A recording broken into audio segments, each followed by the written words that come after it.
이번 1152화에서는 아주 충격적인 장면이 나왔습니다. 바로 샹크스의 팔에 의문의 마크가 새겨져 있었다는 거죠. 그런데 이 마크는 신의 기사단 소머즈의 팔에도 새겨져 있었습니다.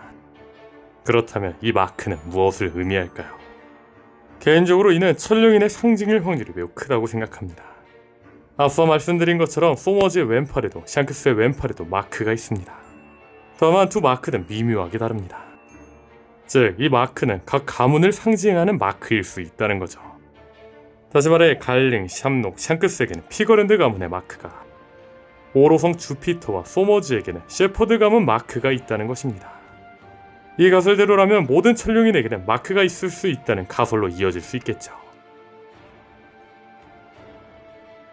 현재 오로성은 이무에게 능력을 받은 것으로 추정되고 있습니다. 가장 결정적인 이유는 이무가 세턴성을 원거리에서 숙청하는 듯한 장면이 나왔기 때문입니다. 이는 오로성의 생사 여부가 이무의 능력에 의해 좌우될 수 있음을 시사하죠. 즉, 오로성이 불사의 몸을 얻은 것, 이들의 능력이 나올 당시 악마의 열매 형태가 아닌 단지 괴수의 이름만으로 표현된 것 또한 이무와의 특별한 계약 때문일 수 있다는 추측으로 이어집니다. 그런데 이무의 능력을 받은 오로성은 마법진을 통해 소환 능력을 사용하고 있습니다. 즉, 마법진은 이무의 핵심 능력 중 하나라는 것이죠. 분명한 건 엘바프에서 이무가 군코라는 인물에게 빙의하자 이무는 마법진을 통해 능력을 사용하는 모습이 직접적으로 묘사되기도 하였죠. 그렇다면 주목할 것은 신의 기사단 킬링엄입니다.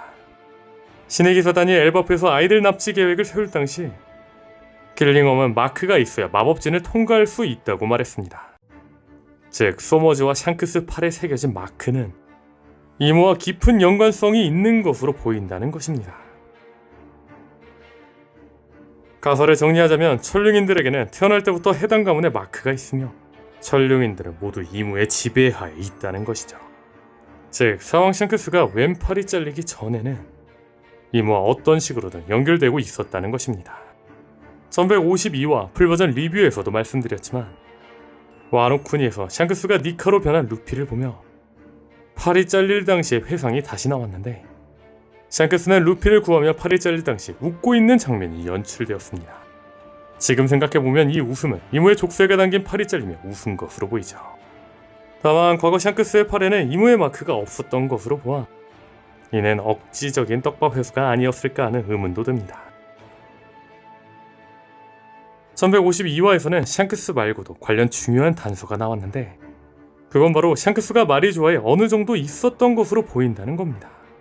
1138화 속 로키는 샴록의 얼굴을 보며 샴록과 샹크스가 같은 얼굴인 것에 의문을 가졌습니다. 이에 샴록은 말했습니다. 그 해적은 생이별한 내 쌍둥이 동생이다. 한 번은 성지로 돌아왔다만 이 더러운 하기가 좋은 모양이다. 이 대사를 보고 당시에는 샹크스가 자신의 출생을 확인차 마리조아에 다녀온 곳이라 생각했습니다. 하지만 이번 1152화에서 샹크스는 마리조아에서 헤럴드 왕을 만나 친하게 지냈다고 언급했습니다. 이를 통해 알 수 있는 건 샹크스는 잠시가 아닌 마리조아에서 어느 정도 있었다는 것입니다. 즉, 샹크스는 마리조아에서 천룡인으로서 살았었다는 거죠. 이 가설대로라면 그리폰 떡밥이 해소될 수도 있습니다. 샴록의 검에서 케르베로스가 나올 당시 개개열매 모델 환수종 케르베로스가 아닌 단지 케르베로스로만 소개되었습니다. 마치 악마의 힘을 이무에게 부여받아 악마가 된 오로성의 능력이 소개될 때처럼 말이죠. 아마 샴록 검에 담긴 케르베로스 역시 악마의 열매라기보다 이무가 검에 부여한 악마의 힘일 것으로 추정됩니다. 여기서 또 하나 주목할 것은 샴록의 검 이름은 생물 그 자체의 이름이 케르베로스로 추정된다는 것입니다. 샹크스의 검 그리폰처럼 말이죠. 분명한 것은 샹크스가 키드를 제압할 당시 실제 그리폰이 나오기도 했습니다. 즉, 샹크스의 검 그리폰에도 생물 그리폰이 담겨있을 확률이 높다는 겁니다. 이에 대해서는 떡밥도 있는데 정상결전 당시 샹크스가 카이도를 맞고 하루 만에 마린포드에 왔다는 일은 떡밥으로 남아있습니다. 다만 이는 샹크스의 검 그리폰을 타고 날아왔다로도 연결될 수 있겠죠. 즉, 샹크스의 검 그리폰은 이무에게 부여받은 것일지도 모릅니다. 샹크스의 형 샴록처럼 말이죠. 마크가 있는 팔이 잘렸지만 아직 이무의 능력을 사용하고 있는 샹크스라는 가설이 맞다면 샹크스는 선역이 아닐 수도 있습니다. 다만 저는 샹크스가 무조건 선역이라고 생각합니다. 한 유튜버는 오다 선생님에게 샹크스가 흑막인지 선역인지에 대해 물어봤습니다. 이에 오다쌤은 원피스 필름 레드를 보면 답이 나온다고 했죠. 그런데 필름 레드 속 샹크스는 혹우 그 이상의 선역으로 그려집니다. 즉 샹크스는 무조건 선역이라고 볼 수 있습니다. 게다가 1082화에서 밝혀지길 로저가 죽으며 샹크스는 꿈을 포기했습니다. 아마 샹크스는 자신의 꿈을 포기해서라도 로저가 이루지 못한 의지를 이으려고 했던 것으로 보입니다. 게다가 분명한 것은 샹크스는 조이보이가 될 수 있는 고무고무 열매를 세계 정부로부터 빼앗았죠. 아마 샹크스가 마리조아로 간 이유 역시 이러한 진실을 찾기 위해서였던 것으로 보입니다. 실제로 이번 1152화에서 샹크스는 헤럴드 왕과 마리조아에서는 말할 수 없는 이야기가 있다고 했는데 이 이야기는 니카와 관련된 고무고무 열매 이야기일 확률이 매우 높다고 생각합니다. 계속해서 말씀드리고 있지만 저는 엘바프 왕가에 내려오는 전설의 열매는 고무고무 열매였다고 생각합니다. 실제로 엘바프가 믿는 신은 태양의 신 니카이며 엘바프의 중요한 축제인 동지제는 죽은 태양을 기리고 태양이 부활하기를 기원하는 행사입니다. 즉 태양신 니카의 전설이 깃든 땅, 태양의 부활을 기원하는 축제가 있는 엘바프 왕가에 대대로 전해지는 전설의 악마의 열매가 있다면 그 열매는 태양신 니카의 힘을 가진 열매일 가능성이 가장 높다는 것입니다. 아마 샹크스는 자신이 찾던 조이보이 니카의 진실을 찾기 위해 마리조아로 갔던 게 아닐까 싶습니다. 이러한 가설대로라면 앞선 샹크스의 그리폰이 이무에게 부여받았다고 하기에는 애매해집니다. 다만 분명한 건 사물의 악마의 능력을 먹이는 건 이무만 할 수 있는 게 아닙니다.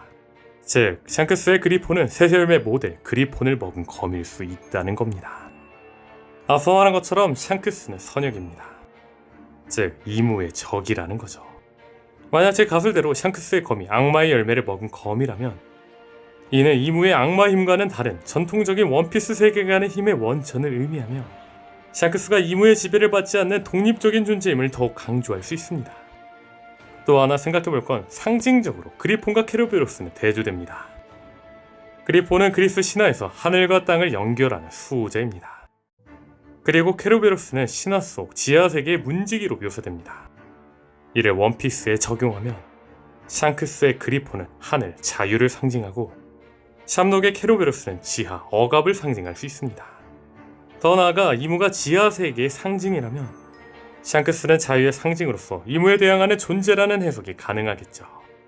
또한 분명한 건 샹크스의 검은 어렸을 때부터 함께였던 걸로 추정되는데 샹크스가 로저에게 밀짚 모자를 받은 것처럼 로저가 샹크스에게 새세열매 모델 그리폰이 남긴 검을 준 걸지도 모릅니다. 사실 이 가설이어야 더 샴록대 샹크스 운명이 대조될 겁니다. 지하, 억압을 상징하는 이무에게 받은 케르베로스와 자유를 상징한 로저에게 받은 그리폰까지. 여기까지가 이번 1152화 샹크스 분석입니다. 나머지 1152화에 대한 분석은 바로 다음 영상에서 이야기해보겠습니다. 오늘 영상은 여기까지입니다. 시청해주셔서 감사합니다.